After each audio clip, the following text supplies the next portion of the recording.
Northern Local Learning Employment Network. We're running a series of talks, the Career Exploration Series, Series 2. And today we have great pleasure in presenting Scott Collom from the Young Workers Centre, who's here on board. So we've got a few people coming in, but I'll just keep going as we continue on. What I will do is I'll do a welcome to country, and then I'll introduce Scott, and then we'll get going. So INLEN acknowledges the traditional owners of the country throughout Australia and their continuing connection to land, sea and community. We pay our respects to their cultures and to their elders, both past, present, emerging. And I'm in Moreland, so we're on the land of the Wurundjeri of the Kulin Nation people. So I'd just like to acknowledge the welcome to country. Okay, Scott Collom. All right, Scott is an electrician from the eastern suburbs of Melbourne who started his apprenticeship journey back in 2014. Whilst he loves his trade, he saw and experienced countless cases of apprentices being exploited at work. He now works at the Young Workers Centre with the aim to empower and educate apprentices about their rights at work so they are better equipped to deal with any workplace dispute. What I will say is the session is being recorded, so if you want to mute your camera, fine, but it will be basically recording the speaker and the shared screen, etc. So over to you, Scott. Great to have you here. Thanks, Tom. It's really great to be here. I might just start by trying to share my screen so we can take you through this presentation. But like Tom said, my name is Scott and I'm from the Young Workers Centre. Before I go too deep into what we're going to talk about today, I just want to tell you my story. I think that's really important to tell you where I'm coming from and why I'm doing this work today. So like Tom said, I am an electrician. I finished my time in 2018. So I finished year 12. I was 18 years old. It took me about, as soon as I finished year 12, it took me about 6 to 8 months to actually find an apprenticeship. So it was a hard yak to actually just get a job. And I grew up pretty poor. I had 5 brothers and sisters and a mum and dad. So for me, an apprenticeship was more than just a job. You know, it was a way of starting a career and changing my life around. So it was a really big deal. And when I got it, I did everything I could for the boss. I was running around collecting coffees. I was doing unpaid overtime. I was just saying yes to anything and everything that came my way to make sure I didn't lose my apprenticeship opportunity. Unfortunately, eventually I got put in a situation where I was told by my employer to go up a ladder. Now, it was wet, it was windy, it was uneven. I wasn't comfortable with it, but I trusted my employer. I wanted to do the right thing. I wanted to make sure I didn't get looked, down upon, so I did it. Now, I unfortunately actually fell off this ladder and hurt my back. It was nothing permanent. It could have been a lot worse than it was, but it was a real wake-up call to me to realise, hang on a minute, I need to understand what I'm entitled to and my rights, and if I could have said no to actually going up that ladder. So then I started reading into my rights and going, hang on, I'm actually getting underpaid $3,000, or hang on, I'm not getting super, or hang on, and all these issues started to come across. Now, I just then decided to go, you know what, I know my rights, I'm going to start engaging my employer and try and getting what I'm entitled to. Now, because I didn't seek help early on, I was shut down pretty quick. I was, targeted, I felt isolated, I felt powerless. And today, the moral of the story isn't not to start an apprenticeship, it is that it can be an awesome opportunity, but you need to know where to get help and you need to know what your rights are so you don't end up in a situation like me. Now, that's why I'm working at the Young Workers Centre, because I know what apprentices go through, I deal with them every day, and I'm here to help. I'm here to teach you what your rights are, I'm here to prepare you for a future that's wonderful. I don't regret anything about my apprenticeship, I loved it. And it's brought me to where I'm today. But you need to know your rights to make sure that you're protected and you're not in a similar situation to what I and other apprentices have been in. So just give me your next attention for 40 minutes and it'll really make a big difference, not only for if you want to start an apprenticeship, but any job that you're looking forward to in the future. So to start with, I am from the Young Workers Centre. So it is a community legal centre. We were set up in 2016. Because young workers were going into employment without really knowing their rights, and companies were really taking advantage of it. So we help out any young worker under 30. If you're having issues at work, whether you're an apprentice or not, you can give us a call and we can take you through your rights and get you the help if you need it. We also run these training sessions like I'm doing today. Now that's of course free of charge. We're funded by WorkSafe to do so. And that's really with the aim to try and educate and empower young people so that they don't end up in a situation like me. I don't want young people to be exploited. I want them to feel empowered feel like they have a voice and feel like they can actually speak up when things aren't right. And finally, young people tell us the issues they're facing. So if we feel like there's a common thing, we will actually campaign and try and change things. So they're the 3 avenues we try and pursue. We've only been started in 2016, so we're still pretty new in the whole scheme of things, but we're all extremely passionate. We've all come from a background like myself of dealing with bad employers, and we're here to help. So today we'll be taking you through your actual apprenticeship rights. Now, if you want to ask questions, just chuck them in the chat as we go. Tom or Brett will jump in and ask me a question when appropriate. But your basic workplace rights as an apprentice are the same as any other job. So you're entitled to a minimum rate of pay. Now, these things are black and white. If your employer says, oh, we only pay $10 and your minimum rate of pay is $15, well, they're underpaying you. There is no if or buts about it. You're entitled to superannuation. Now, some of you might not know what that is, but basically that's your nest egg for your retirement. And it's important for when you start any work, whether it's as an apprentice or as a young worker in retail or hospitality, you need to make sure you're getting paid your super. And we'll take you a little bit through those options later on. You've got to make sure you have safe working conditions. You don't end up in a situation like I was in, put up an extension ladder in dangerous circumstances. And you can say no. If you're experiencing an unsafe work conditions, you're within your right to go, hang on, I'm not comfortable with that. Can you please show me another way of doing it, or let's do it another day when it's more safe? You can say that. You're completely within your right. And you can't be bullied at work. You can't be discriminated against. You can't be harassed. You can't be made to feel powerless. And you've got to be supervised and trained correctly, especially as an apprentice. You've been taken on to learn the skills of a trade. You need to learn them. If you're doing a hairdressing apprenticeship, for example, and you get told to mow lawns for 6 months, they're not very relevant. So you need to make sure you're getting trained for what you need so that you're prepared in the future when you become qualified. Now, they're your basic workplace rights as any worker almost, and they're very relevant to be an apprentice as well. Now, what's important is when you start an apprenticeship, what needs to happen. Now, this is important because we've come through cases where employers say, yep, we'll take you on as an apprentice.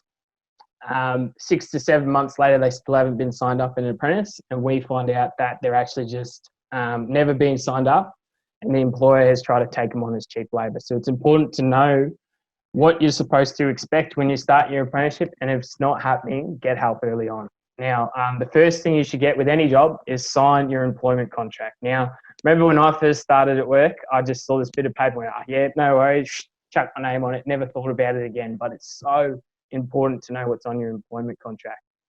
Now, any job will start with an employment contract. You need to read over it. You don't understand it, ask questions. There's no such thing as a stupid question. You don't have to sign it straight away either. Sometimes, I know I've been in situations where employers go, you need to sign this today, otherwise you can't work. Well, hang on. Step back, take it home, read over it, give it to your teacher, give it to someone you trust, your parents, give it to us, give it to whoever you think's capable of reading over it to get help and make sure you're happy with it. So as any worker, you'll have an employment contract, but as an apprentice, you need to also sign on to a training contract. So you'll have 2. Now, if you don't sign on to this training contract pretty early on, so let's say you start your job and you still haven't signed one, like I said before, 6, 7 months down the track, then something's not right. You should be signing this very, very early on. So if you find yourself in that situation, 1, reach out for help, call us, we'll give our number at the end. But a month down, my advice is very early on, realise you're not getting this training contract and call someone about it. So either call us, contact your teacher, contact a TAFE and tell them, hey, I haven't been signed on to this training contract, what's going on?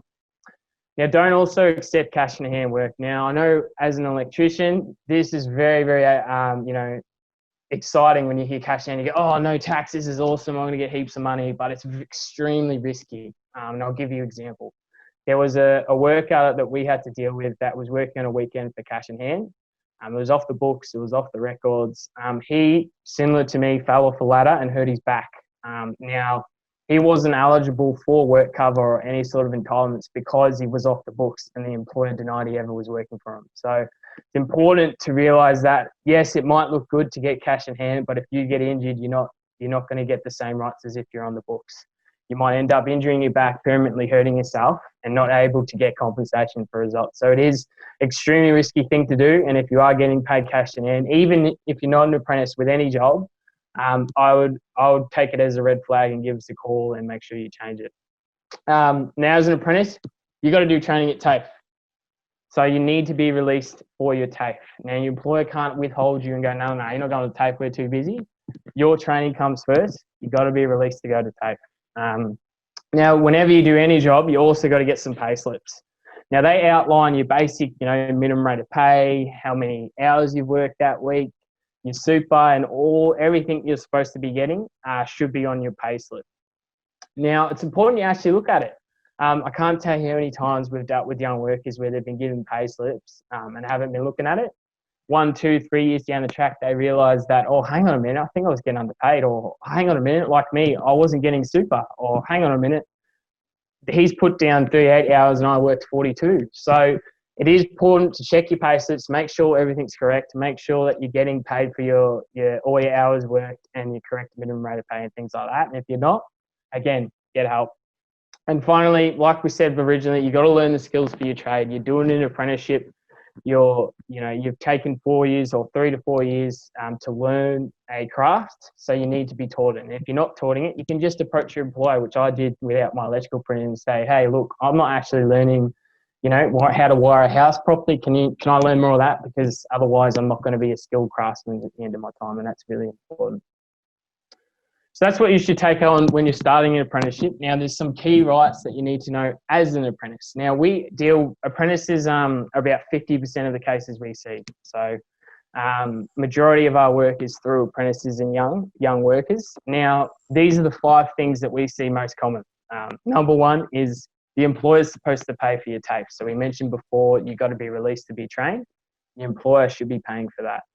Now, if they're not, they can make you pay for it first and reimburse you, but you've got to be reimbursed pretty reasonably and pretty quick. So it's important to know that if you're not getting that, reach out for help early on. Now, we will take you through all the options you can do when you need to get some sort of assistance. It's not just us. Now, if you're starting an apprenticeship over 21, I don't think people here are over 21, but if you decide, you know what, I'm going to study at uni for a bit, and you end up being 21 and go, you know what, I'm going to do an apprenticeship now, you might be entitled to mature age wage. So if you do start a bit older on in life, it's worth knowing there is a higher rate. Now, we'll take you through how to even look up the minimum wage a little bit later on as well, and that's relevant for any job. Now, you must be paid for all hours worked. You wouldn't think I'd have to say that, but, let's say you're working as a hairdresser. So you rock up to site, you then got to clean up everything before you start the day's business, especially now with COVID. You then got to do your full day's work, 8 hours, whatever it is. Then you got to clean everything up and lock up. Now, what usually happens is you only get paid for when you're working, not when you're packing up or cleaning up, or setting up or packing up. Now, you're actually supposed to be paid for all hours work. So it includes when you arrive on site, setting up, includes pack up, it includes travel to and from your boss's house if you need to do that. And if it is over 8 hours, it will include overtime as well. So but bottom line is you got to get paid. If you work 43 hours, you got to get paid for 43 hours. Now, a good way of checking it, like we said before, look at your pay slip. If your pay slip says 43, then you're getting paid 43. As the last 2 ones is really important to know, you have a voice. If you think something's not right, if you have to put up your barriers before you go to work because you're getting bullied, if you feel unsafe, if you feel like you can't talk to your employer, if you feel you're getting underpaid or anything, you have a right to say no to any sort of unsafe work, and they can't fire you as a result. You have a right to say, look, hang on, my co-workers are treating me pretty horribly, I can't work with them. You have a right to say that. If you have a customer that's coming in constantly, you cut their hair every month and they abuse you, you have a right to say, hang on, I don't want to deal with that customer, they're too horrible. The way I explain it to young people is if you feel different when you leave work, so if you're not in the same physical and mental state to when you arrived at work when you leave, then something's not right. And it's worth getting help. It's worth reaching out for assistance. It's worth trying to change it. And you can. You're within your right to try and change it. So there are 5 key rights that we see most commonly throughout as an apprentice. It's worth noting down. Finally, just like any job, we've talked about contracts. That's really important. We've talked about your training contract. That's your agreement for your apprenticeship. But we also need to talk about awards. So this award is your basic entitlements for everything. So this will outline your sick leave, your annual leave, your minimum rate of pay, your breaks, everything. Now, Now, you might be thinking, oh my God, I've got a contract, I've got a training contract, I've got an award, this is too much. Now, there's an really easy way to actually look up your award. It's called PACT, Pay and Conditions Tool. You can type it in online. It's run by the Fair Work website. Now, all you got to do is when you hop on PACT is just type in your age, what industry you work. So I could type in, I'm 16, I'm working in retail, I'm working as an electrical apprentice.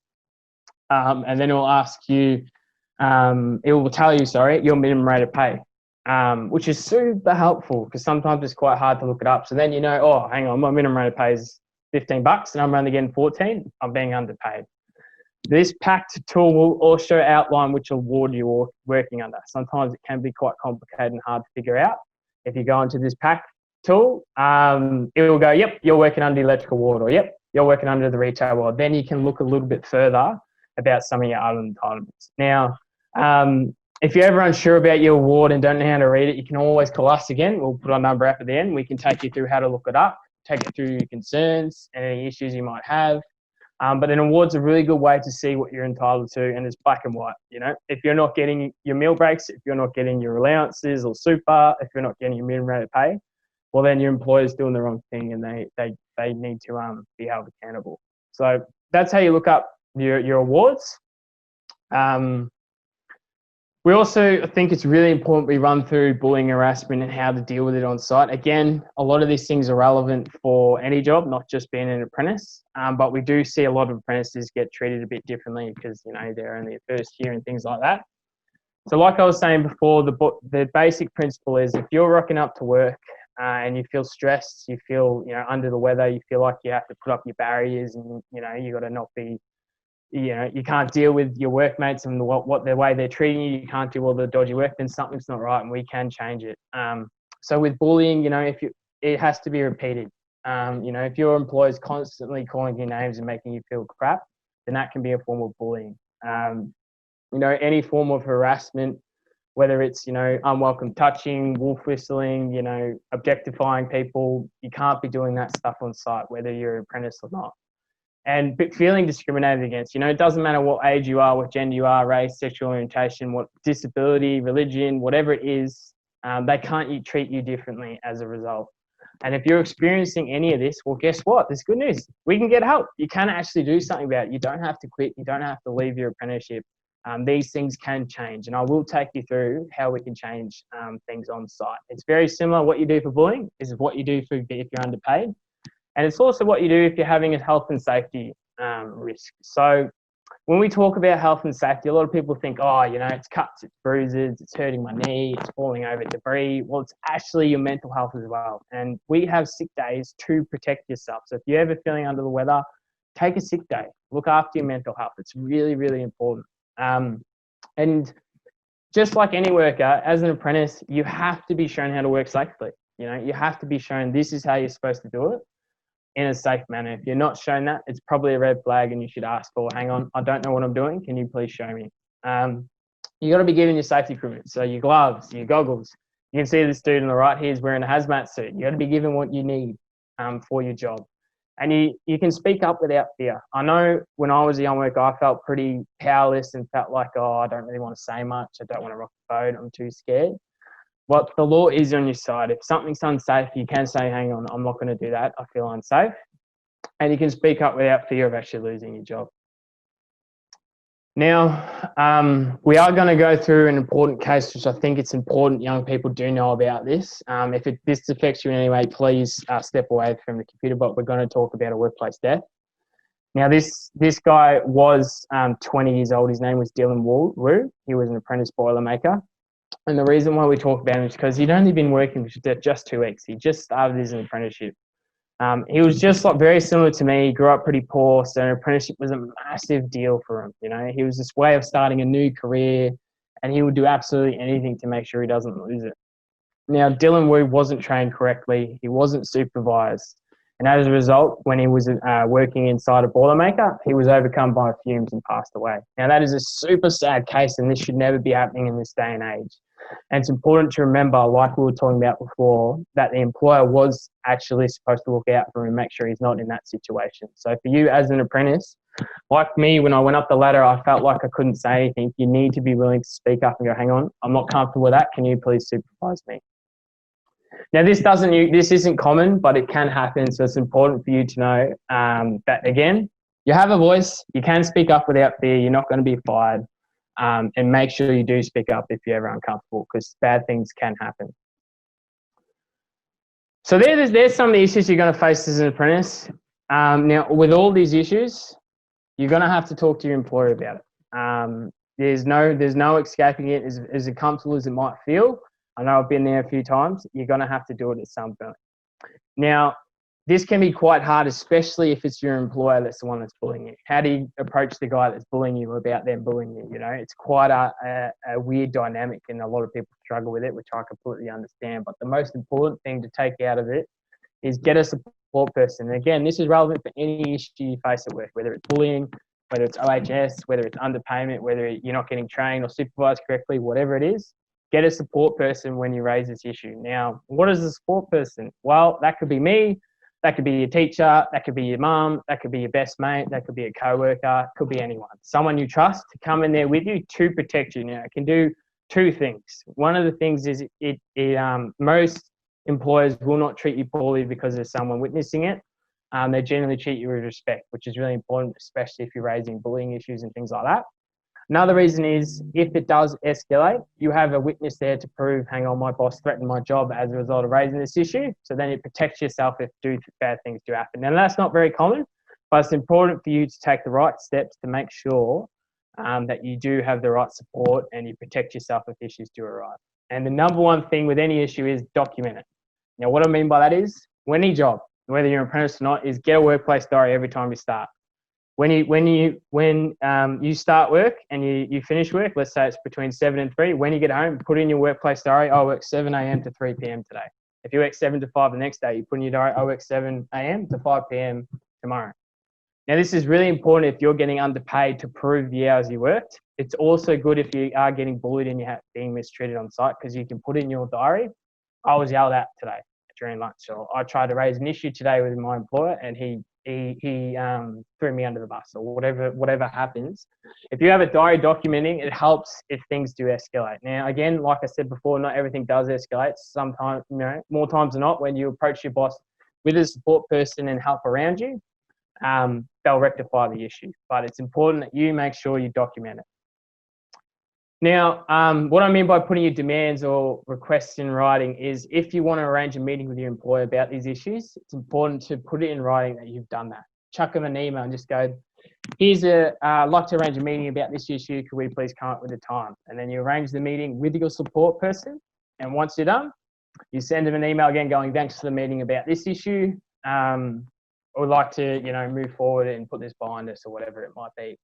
Now, again, that's important to keep a record of that you've tried to raise the issue, and then it determines what the actions they took. Because once you raise an issue, an employer has to take action to rectify it and make sure they're doing the right thing. They should be given a chance. Not all employers are bad. There's a lot of good ones out there. So they should be given a chance to do the right thing. And it's important that you document it to make sure that you've shown, yes, I raised the issue, and did they or didn't they address it. And finally, the number one thing, which I can't stress enough, is any issue you're getting, reach out for help. There's a hell of a lot of services available to you. We're one of them. We'll take you through a number at the end. We can help out any young worker under 30. If you're having mental health issues, you can also reach out to Lifeline and Headspace. They're a really good service, and I've recommended them to multiple young workers I've had to deal with that are going through a lot of issues. Now, we're talking anything, not just work stuff. It's rent related, you're having troubles at home. These are really good places to reach out for help and make sure that you get the assistance you need. You have WorkSafe as well. If you're getting bullied, if you're getting, you feel like your site's unsafe, you can reach out to WorkSafe for assistance. Now, WorkSafe will ask you, did you raise your issue with your employer? So before you reach out to WorkSafe, it's worth going through what we talked about just before. Raise the issue with your employer, get a support person, document it. If they still do nothing, then reach out to WorkSafe and go, look, I've tried to get this issue fixed, but they're doing nothing. Can you please come out? And then WorkSafe are more likely to come out and give you help. And finally, we have apprenticeship support officers. So these are state-funded support officers. So whenever you start an apprenticeship, if you're under 24, you'll probably hear from a Victorian state government support officer. If not, we'll take you through their number a little bit later on. but they're really important to, they can help you out with anything. Again, with Rent Assist, with going through Centrelink, with your profiling, with your apprenticeship, with tutoring if you need it, with on-site issues as well. I work really close with them, and they're a really, really good team. And they're based at TAFE. So when you go to TAFE, you'll see these support officers there. If you have any issues, guess what? Reach out to them. And make sure you do reach out. I remember, like I said in my story at the start, once I started learning about my rights and realising I was getting underpaid, I took it all on my shoulders. I said, yeah, all right, I know my rights. I'm going to tell the employer and I'm going to get it all fixed. Now, I was shot down pretty quick because I didn't use that support person. I didn't go through and get help. Now, I did get help in the end, and it was really awesome. I found a new job and I started loving my apprenticeship again. But the point I'm trying to make is, if I got it help way early on, if I was 6 months in and just got help then, I wouldn't have had to live through all the bullying and harassment. I would have got help early on and fixed the issue very early on before it became too much. So the moral of the story is, make sure you get help with any issue you get out, you have at work. And finally, there are things called union. I'm sure most of you probably don't even know what this is, but basically a union is a group of workers getting together. Now, any worker, whenever you start a job, can join a union. To give you an example of the sort of services they provide, basically, if you, again, bullied at work and you're a union member, you call them up and they can come out and assist you. If you're getting underpaid, you can call them up and they can come out and try and get you underpayment claim. If you're unsure about your contract, you call them up and they can have a look through your contract. You need a support person. Guess what? You call them up and they can become your support person. So basically, they're a one-stop shop for workers to get help. Now, I know they helped me a lot during my apprenticeship, which was super, super grateful for. They helped find me new work and things like that. But the bottom line is, if you do decide to join a union, basically, they're there to assist you. They're your insurance policy if you're ever having issues at work. So if you're sitting here thinking, oh, this sounds like a good idea just to protect myself, you can go to Oz Union's website and they can guide you through how to join a union. So that's all the support services that are available to do an apprenticeship. That's your basic rights. Now we're just going to go through a case study. So like I said, we deal with apprentices very regularly. I myself talk to apprentices on the daily about issues they're facing.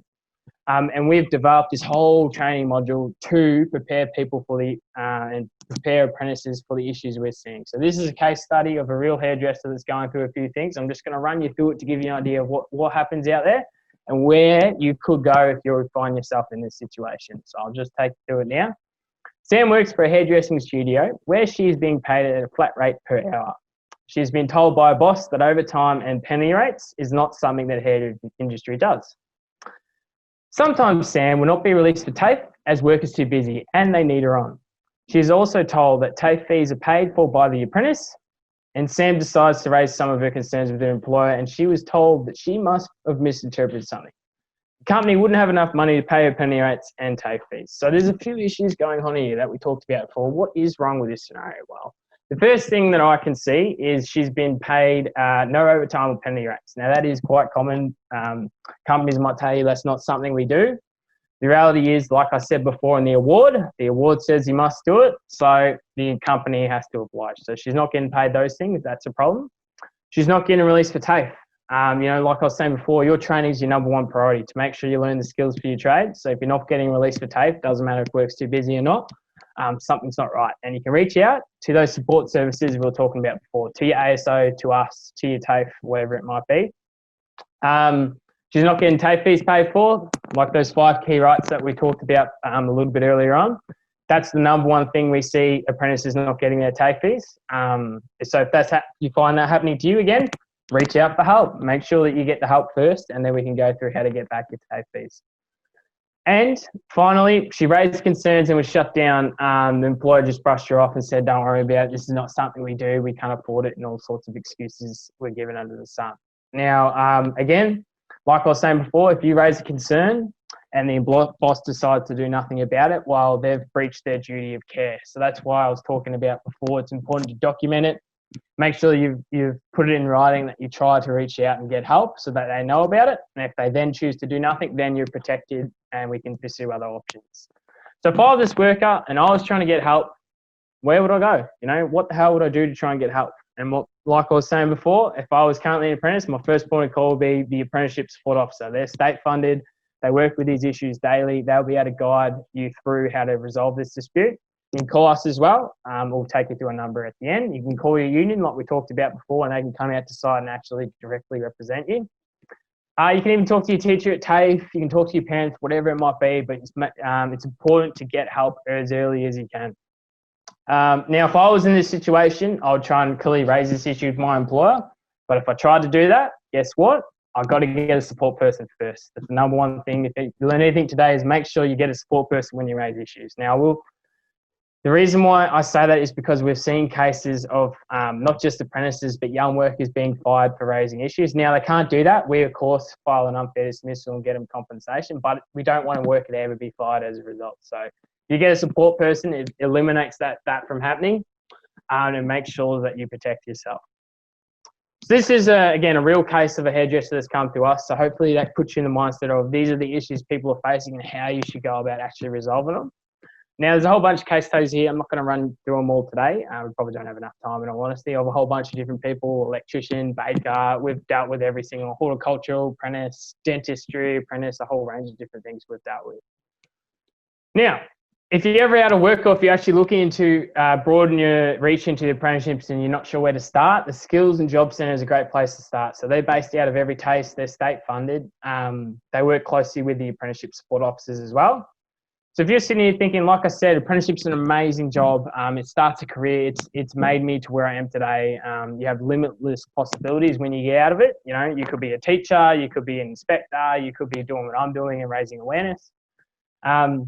So it's good to reach out to a skilled job centre and figure out what do I need to be able to get an apprenticeship, you know, and things like that. Or if you're out of work, so if you find yourself, you're a second year apprentice and you're out of work, guess what? Skilled Job and Centre can help direct you towards finding work. You know, take you through your resumes and career counselling and things like that. And make sure you get put with a good employer that's not going to do a bad thing again.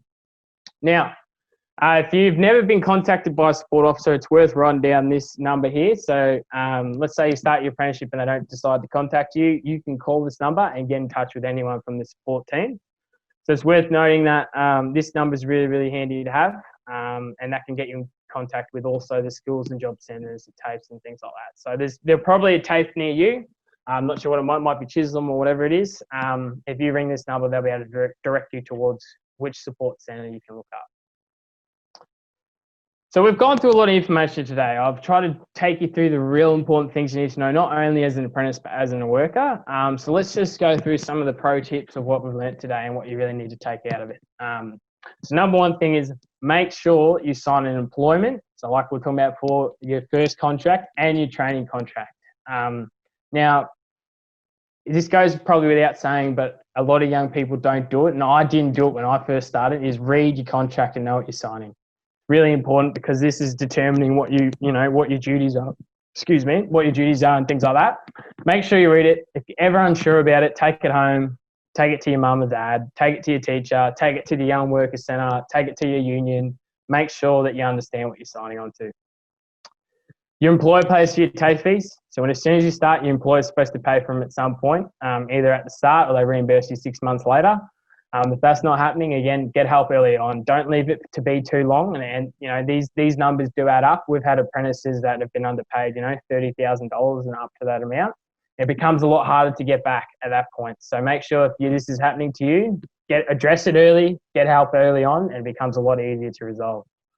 You have a voice, you know, don't ever feel empowered. Speak up and say no to any unsafe work or any unsafe conditions that you're not happy with. You know, don't feel like, oh, I'm too scared, or I probably shouldn't, I should just get away with it. That's how injuries happen. If you're unsafe with it, just speak up, and you're within your right to do so.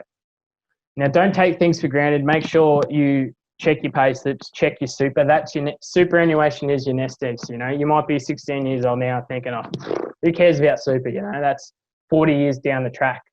But if you don't address it now, you know, 40 years down the track, you won't have a super or a large super amount. You won't be able to retire. And I don't know about you guys, but I definitely want to retire. So make sure you check your super, you're getting paid. And if you're not, again, reach out for help. Make sure you always talk to your supervisor or boss about your issues with support, and document everything through a workplace diary. So that number one thing for any job is now I get a diary as soon as I start any new gig. I write in every day how many hours I worked and if I encountered any issues along the way. You never know when you're going to need it. And finally, reach out for help. You know, I remember when I was going through issues as an apprentice, I was about to quit. I was very close to quitting due to the treatment I was experiencing. But I would have thrown my whole career in apprenticeship away and I wouldn't be here today. So I'm glad I didn't. And I managed to get help and get me through it. But I can't stress enough that you don't let your dodgy employer ruin your apprenticeship. You know, it is a great career. It is a great step in the right direction. It can take you, you know, I'm now a trainer and working for the Young Worker Centre, but I was an electrician. I could also be a teacher. You know, there's limitless possibilities when you get out of your time. But sometimes, especially if you're experiencing workplace issues, it's hard to get out of your time. So don't let those employers ruin your apprenticeship. Make sure you get help so you'll be able to finish and start your awesome career like I have. Finally, if you're ever unsure about anything, whether you're an apprentice or not, like I said at the start, we help out any young worker under 30. Our number's on the screen at the moment, 1-800-714-754. Feel free to give us a call. You've got any questions about your rights at work, you've got some issues at work. If you've gone through this and you're thinking, hang on, I'm currently working, I didn't sign a contract, then give us a call and we can try and help you out.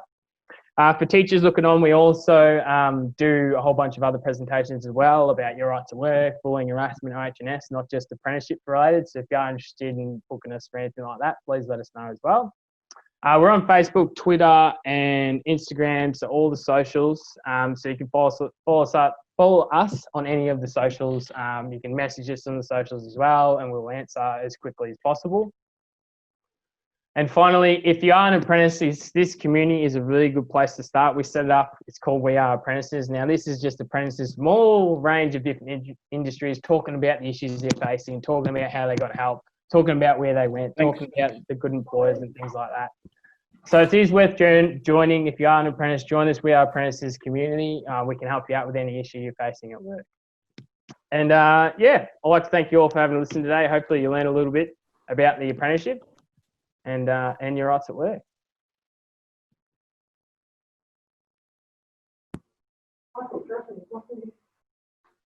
Thank you, Scott. If you have any questions, I'm happy to answer them now. We'll just have a look. I'll just check the chat again. I've got one question. You had in your presentation, what's gaslighting?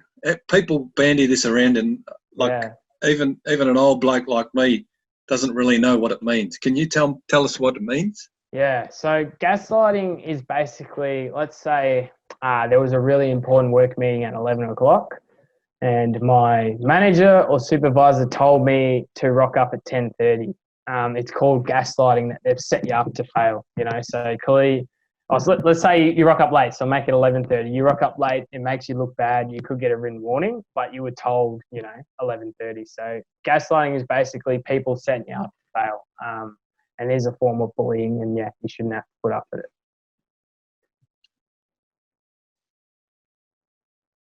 Thanks for that. I know it's a pretty daunting process asking questions with everybody on the screen, but give it your best shot. If you have any questions that you think of later on, we're more than happy to work that through. Scott, your presentation today, is there a possibility of getting a précis of it that we can pop on our website? Yes. Yeah. Yep, I can give you the PDF version of it. Yep. Thank you. And this session is being recorded, so if people want to touch base with that they can. So, yeah. Any other questions? Oh, hang on, we've got one question. Oh, is it in the chat or can I say something? No, hang on a tick, Hen. I've got a question here. I have a question. If someone has done their apprenticeship off the books and then a year later you find out, would you have to redo your apprenticeship again? I assume by off the books you mean you weren't signed up, so you weren't signed off on a training contract. So that exact situation you've just outlined does happen, and that's why we take you through making sure you sign your training contract pretty early on. So in that scenario, if you don't sign a training contract, you weren't apprentice ever.